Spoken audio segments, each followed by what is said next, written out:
Bonjour et bienvenue sur les plateaux des CMSD 2012. Avec moi, Amaury Balmer. Bonjour. Bonjour. Amaury, vous êtes le représentant de la communauté WordPress.org. Donc WordPress, un des CMS qui est présent aujourd'hui sur les CMSD. Oui. Alors, rapidement, est-ce qu'on peut refaire un petit historique du projet WordPress? Quand est-ce qu'il a été créé Alors WordPress a été créé à la base par un Français qui avait créé un outil de blog qui s'appelait B2. Et la personne en question a arrêté le développement au fur et à mesure. Et ce projet a été repris par deux Américains. D'accord. D'où la création en fait, du CMS qui s'appelle WordPress. Donc on est en 2002. Et depuis, en fait, WordPress a évolué au sein d'une communauté grandissante au fur et à mesure. Donc maintenant, à la base, c'était vraiment un outil de blog qui a évolué progressivement vers un CMS classique avec des fonctionnalités vraiment pure CMS. D'accord, donc aujourd'hui la communauté de WordPress, ça représente quoi à peu près? C'est combien de développeurs, d'utilisateurs? Alors, c'est une des plus grosses communautés sur les CMS open source PHP. C'est 12 millions de téléchargements pour WordPress 3.3, donc on est quand même sur un CMS qui est très largement téléchargé.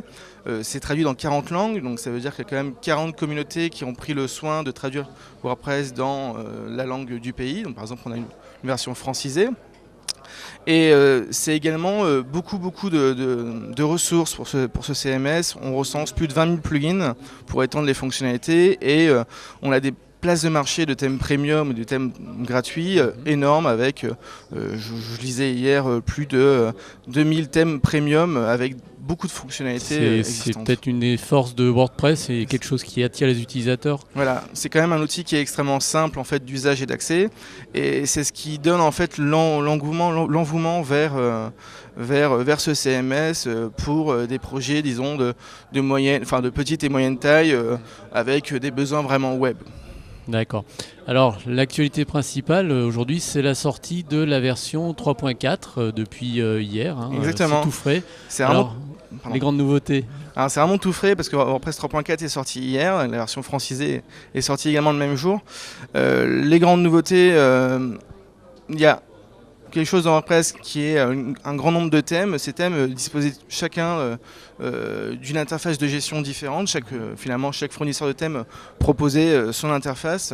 Dans WordPress 3.4 qui est sorti hier, on a la possibilité, via un outil, un configurateur de thème, de pouvoir personnaliser le thème en temps réel avec les modifications.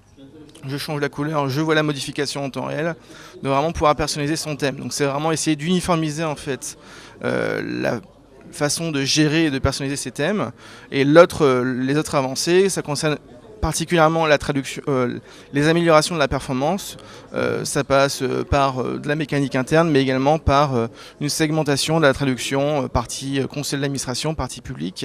On obtient, sur une version francisée, 30 à 40% d'amélioration.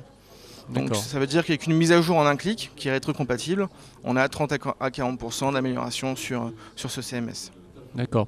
Aujourd'hui, les principales utilisations de WordPress, c'est, on parlait du blog, qui est un peu son origine historique, mais on le retrouve aujourd'hui sur des grands sites institutionnels ou d'information. Effectivement, on le retrouve effectivement sur des blogs à haute fréquentation, on le retrouve sur des sites institutionnels. WordPress, ça peut être considéré comme un CMS, enfin comme un framework PHP, donc on peut faire autre chose que du site web. On peut faire des applications Facebook, on peut faire des applications mobiles.